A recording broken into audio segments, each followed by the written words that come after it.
Hello, souls and demons, and welcome back. Today's story is called My Pen Pal Sent Me Only One Letter, written by Objective Tell 6047. And so with that, sit back, grip your seats, relax, and enjoy the show. A while ago, I signed up for a pen pal service for adults, just for fun. I was paired up with one person who sent me this one and only letter.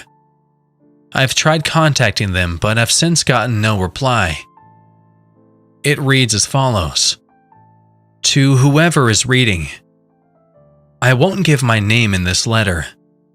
That really won't matter here. I won't give details of where I live either. If you tried sending me help, they may come too late anyway. To you who is reading this, you don't need to know anything about me. And I'm sorry, I won't know anything about you. But none of that really matters anymore. All I need for you to do is read this letter, detailing my experience. I had a twin brother who died when I was very young. A few days before his body was found, I remember seeing some thing in our room every night.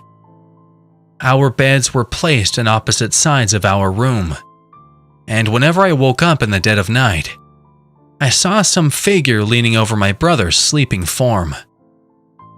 I still remember seeing it. I couldn't be sure if it was a man or a woman, but it was tall, gray and dark, with sagging wrinkled skin, like a dry, shriveled corpse. I could see its two black pits where its eyes should be, and its yellow, rotting teeth. From its decaying mouth, I could hear it whisper something in my brother's ear. I would force my eyes shut, but I could still hear it whispering. I would peek my eyes open just to see it still there, its crooked spine bending, and its rotting maw speaking to my brother. Morning would eventually come, and the horrid figure would have been gone after I had somehow fallen asleep. I asked Tony, my brother, about if he's sleeping okay, or if he's having any bad dreams. He told me he was okay. I didn't tell anyone else about what I had saw. Not him, or my parents. That thing kept showing up the next few nights. I would always wake up, and it would still be slouching over Tony, who was in a deep sleep. I always tried to stay quiet, not letting the monster know I was awake. Once, I dared to turn on my side, facing the wall, so I couldn't see its face. That didn't stop the constant whispering. The last day I saw my brother alive, we were playing outside. We were at the park, chasing each other around the field with our parents nearby. He was chasing me, and we were laughing our heads off. I turned around and he wasn't behind me. In fact, he wasn't anywhere to be found.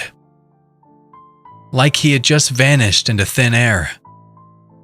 My parents were frantic trying to look for him. It was 2 days afterwards Tony was finally found. My parents were notified by the police that he was discovered by a lake, lifeless and face down in the murky water. When he was turned over, it was discovered he had suffered a major head wound, perhaps from slipping on the wet rocks. His skull was cracked open, revealing splintered bone, and his blood pooling around him. I hadn't thought about him much in years. I still kept to myself about that thing I kept seeing. Life went on for me. I grew up, went to college, met the love of my life, Cecilia. We got married out of college and had our son a few years after. I named him Tony, who I wished would have grown up to live a full life. It was when Tony was 6 years old that it started again. I was up late and passing by Tony's room. It was slightly ajar, and I was going to close it when I heard whispering coming from inside. I peeked through the crack into his bedroom. There it was, standing tall and gaunt, empty eye sockets glued to my son as he slept, and talking softly to him. I don't know why I didn't do anything. That paralyzing fear, induced by the sight of that fiend, was just as potent when I was an adult. This continued a few more nights, while I hovered outside Tony's room. Every morning when I opened the door, he would be sleeping soundly, and it would be gone. My Tony was getting off the bus one afternoon when my wife was coming to greet him. The bus had stopped and was flashing its light and stop sign while my son was getting off and crossing the street. Just before reaching the curb, a careless driver going way too fast and missing the bus in front of them had ran him over, killing him instantly. My wife saw the whole thing happen in front of her. It was hard bearing my son, almost like I was losing Tony all over again, and being visited by the same creature. Cecilia took our son's death extremely hard, falling into a deep depression she could not get out of. I would sometimes find her home, sitting on the sofa, unresponsive to everything. She got paler like a ghost, got skinnier from a lack of hunger. It wasn't long before that thing cursed my family again. This time, it began to target my wife.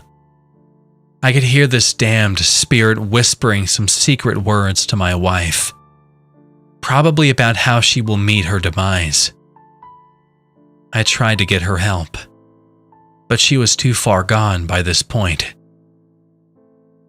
A few days later, I came home to find her lying dead on the floor, a near-empty bottle of vodka next to her feet, and a bottle of sleeping pills clutched to her hand.